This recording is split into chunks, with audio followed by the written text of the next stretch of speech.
मक्का मुआहदा किसी मुल्क के खिलाफ नहीं, खित्ते का कोई भी मुल्क मुआहदे में शामिल हो सकता है। पाकिस्तान का मौक़िफ़। नायब वज़ीर आज़म इसहाक़ डार ने एक्स पर मुआहदे के निकात शेयर कर दिए। लिखा, मक्का मुआहदा दिफाई नौइयत का है, किसी एक मुल्क पर हमले को तीनों पर हमला तस्वुर किया जाएगा। मक्का मुआहदा पाकिस्तान की खारजा पॉलिसी के बुनियादी सतूनों से मुकम्मल तौर पर हम आहंग है। मुआहदा पहले से मौजूद किसी दो तरफ़ा या कसीरुल-जहती मुआहदे को ख़त्म या तब्दील नहीं करता। मक्का मुआहदा कई बरसों से जारी मुज़ाकरात और बाहमी राबतों का नतीजा है, जिसका मकसद अमन और सलामती से मुतालिक मुख्तलिफ चैलेंजेस से निपटने के लिए स्ट्रेटेजिक ताउन को मजबूत बनाना और खित्ते में अमन, इस्तेहकाम और खुशहाली को फ़रोग़ देना है। पाकिस्तान खित्ते के तमाम बरादर ममालिक के साथ मिलकर देरपा अमन और इस्तेहकाम के लिए काम जारी रखने का ख्वाहां है।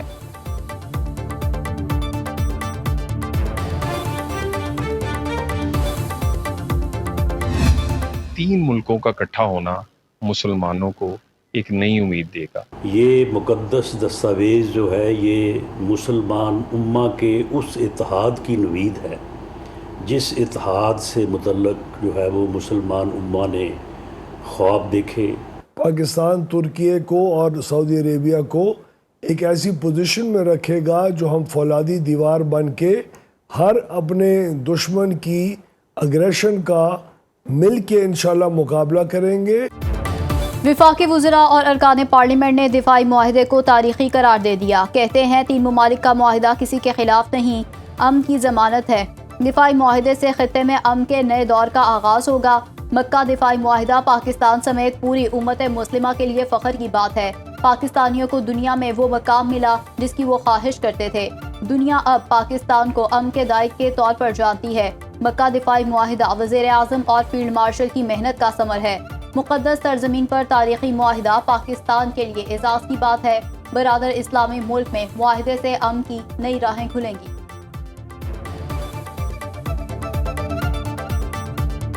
पाकिस्तान, सऊदीया और तुर्किया ने भाईचारे का सबूत देते हुए एक ऐसा तारीखी मुआहदा किया है जो पूरी उम्मत मुस्लिमा के लिए एक संगे मील की हैसियत रखता है। मक्का मुश्तरका दिफाई मुआहदा जो साइन हुआ, इसने पूरी मुस्लिम उम्मा के लिए अमन की नई राहें हमवार की।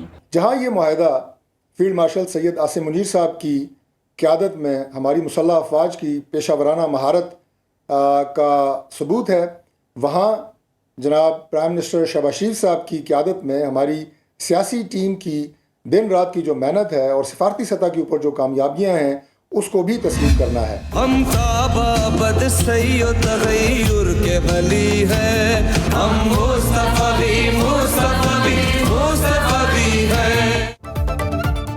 गिलगित से कराची तक पूरी कौम की एक आवाज़। पाकिस्तान, सऊदीया और तुर्किया जिंदाबाद। तारीखी दिफाई मुआहदे पर मुल्क भर में रौनकें उरूज पर।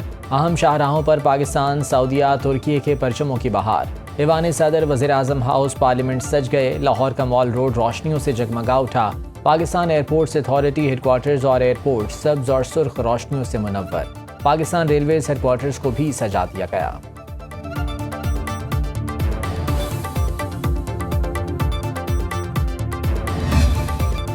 मक्का मुश्तरका दिफाई मुआहदा ईरान समेत किसी मुल्क के लिए खतरा नहीं जब तक रुकन ममालिक पर हमला नहीं होता। दिफाई मुआहदे के तहत कोई मुल्क हदफ नहीं होगा। तुर्क वज़ीर ख़ारजा हकान फिदान की वजाहत कहते हैं तीन मुल्की दिफाई इत्तेहाद खित्ते में ताउन और सलामती के लिए है। मिस्र भी तकनीकी मामलात हल होने के बाद इत्तेहाद में शामिल हो सकता है। तुर्की, पाकिस्तान और सऊदी अरब के दरमियान दिफाई मुआहदे के तहत जनरल सेक्रेटेरिएट सऊदी अरब में होगा। बहिरा अहमर में बहरी जहाज़ों की सलामती तुर्किया के मफादात से मुतालिक है। अंकारा को रियाद की बैनुल अक़वामी इत्तेहादी कोशिशों में शामिल होना चाहिए।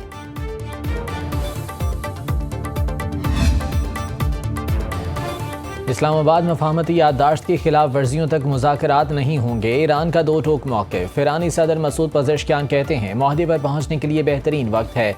मुज़ाकरात और सिफारतकारी ने अमरीका को ईरान से मुफ़ाहमत पर मजबूर किया। MOU के तहत अमरीका के लिए ज़रूरी था ईरान और ओमान के मुश्तरका गाइडलाइंस पर अमल करे। अमल दरामद न करने पर ईरान को रद्द-ए-अमल देना पड़ा। ईरानी वज़ीर ख़ारजा अब्बास अराग़ची ने कहा कि ईरान अमरीका बातचीत नहीं हो रही, सालिसों के ज़रिए पैगामात के तबादले हो रहे हैं। हमारे अजीम शोहदा का खून बहाने वालों को माफ़ नहीं किया जाएगा। तमाम तर दबाव के बावजूद मज़ाहमत के लिए पूरी तरह तैयार हैं। ईरान और ओमान के दरमियान आबना हुर्मुज़ मुआहदा हतमी मराहिल में है। मुआहदे से आबना हुर्मुज़ में नई बहरी गुज़रगाहें बनेंगी।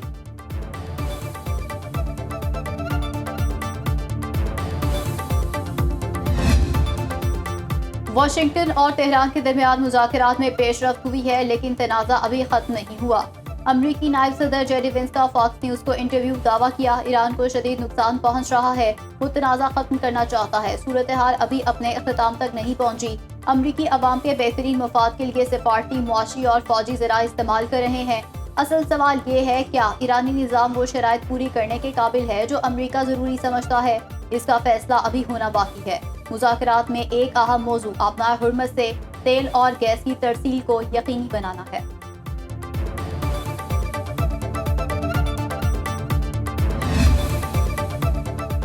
हमारी शराइत मानो, अब नए हुर्मस खुल जाएगी। ईरानी कौमी सलामती के काउंसिल के सेक्रेटरी बाकिर जुल्कदर ने अमेरिका को 6 शराइत पेश कर दी। कहा, कभी भी और किसी भी ज़बान में ईरान को धमकाया ना जाए, ईरानी कौम के तकद्दुस की तौहीन ना की जाए, ईरान और उसके इत्तेहादियों लबनान, फ़लस्तीन, यमन और इराक पर मुसल्लत जंग और जारियत को दायमी तौर पर ख़त्म किया जाए। बहरी नाकाबंदी ख़त्म करके अमरीकी अफवाज को हटाया जाए, ईरान को पहुँचाए गए नुकसानात का पूरा हर्जाना दिया जाए, ईरान पर आयद गैर मुनसिफाना और गैर कानूनी पाबंदियाँ उठाई जाएँ, ईरानी अवाम के चोरी और मुंजमद असासे गैर मशरूत जारी किए जाएँ। अमरीका ने ईरान से मुतालिक अपना रवैया न बदला तो अब नए हुर्मुज़ नहीं खोली जाएगी।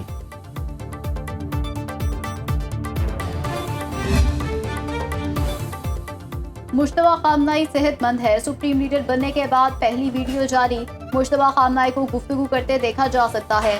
वीडियो में तारीख और मकाम नहीं बताया गया। ईरानी सुप्रीम लीडर ओहदा संभालने के बाद से मंजर आम पर नहीं आए, उनके बयानात पढ़कर सुनाए जाते हैं।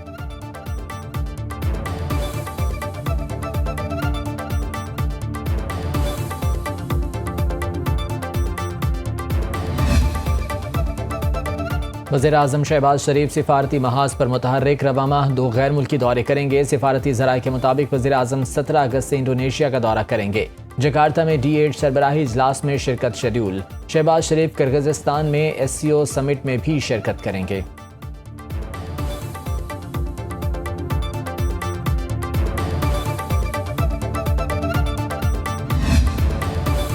हम दुश्मनों के फरार के सब रास्ते बंद। बलूचिस्तान में सिक्योरिटी फोर्सेस की ऑपरेशन रद्दुल फितना 3 में कामयाबी।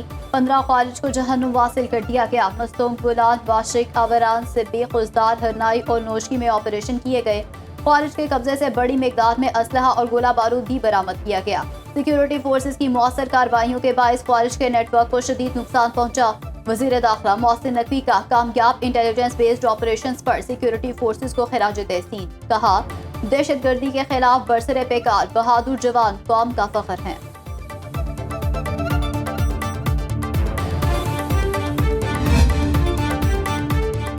शेर धाड़ेगा या तीर चलेंगे, बाग और हवेली किसके हक में फैसला सुनाएंगे।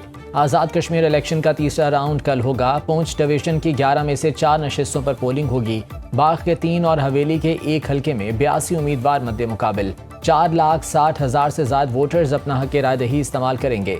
हवेली में वज़ीर-ए-आज़म फैसल मुमताज़ राठौर और नून लीग के मोहसिन अजीज़ में कांटे का मुकाबला मुतवक्के। इलेक्शन कमीशन के मुताबिक पलंदरी के 2 और रावलाकोट की 5 नशिस्तों पर इलेक्शन का शेड्यूल बाद में जारी किया जाएगा। आज़ाद कश्मीर कानून साज असम्बली इलेक्शन के पहले 2 मरहलों में नून लीग ने 24 और पीपल्स पार्टी ने 9 सीटें हासिल की।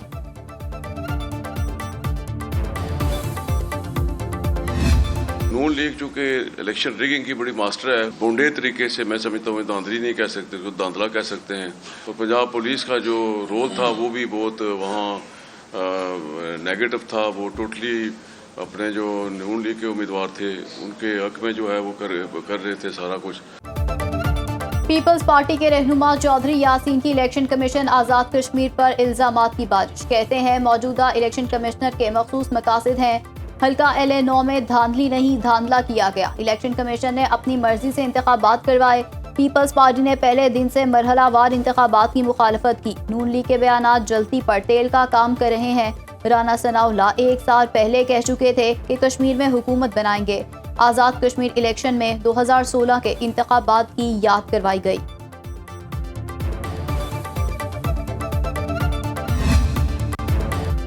जमात इस्लामी एक बार फिर सड़कों पर आने के लिए तैयार। 16 अगस्त को चारों सूबों में धरने देने का ऐलान कर दिया। हाफिज नईमुर रहमान कहते हैं, पेट्रोल की मौजूदा कीमत किसी सूरत काबिल कबूल नहीं। पेट्रोल और डीजल की कीमत 225 रुपए फी लीटर की जाए, लेवी के नाम पर हुकूमत 8,000 अरब रुपए अवाम से ले चुकी।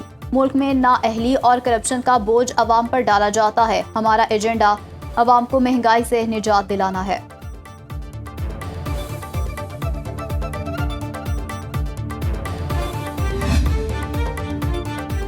पेट्रोलियम मसनूआत की कीमतों की यौमिया तब्दीली नामंजूर। ऑल पाकिस्तान गुड्स ट्रांसपोर्ट इत्तेहाद की हड़ताल का दूसरा रोज़। मुल्क भर में माल बर्दारी का निज़ाम शदीद मुतासिर। वफाकी हुकूमत और गुड्स ट्रांसपोर्टर्स के मुज़ाकरात कल होंगे। सदर ऑल पाकिस्तान गुड्स ट्रांसपोर्ट इत्तेहाद मलिक शहजाद कहते हैं मुतालिबात मंजूर न होने तक हड़ताल जारी रखेंगे।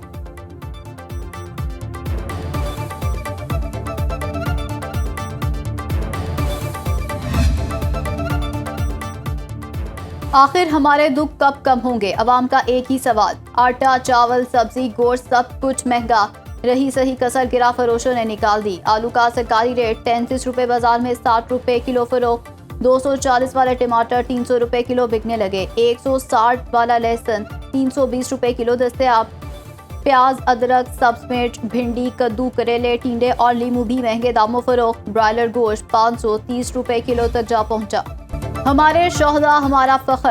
वफाकी वजीर एहसन इकबाल की कैप्टन हमजा शहीद के घर आमद। अहले खाना से ताज़ियत। शहीद की लाजवाल कुर्बानी को खराज अक़ीदत पेश किया। एहसन इकबाल का कहना था कैप्टन हमजा नारोवाल और पाकिस्तान का फख्र हैं। कैप्टन हमजा ने दहशत गर्दी के खिलाफ जंग में जान कुर्बान की। 14 की कुर्बानियां नाकाबिले फरामोश हैं। पाकिस्तान पहले भी दहशत गर्दी को शिकस्त दे चुका, अब भी देंगे।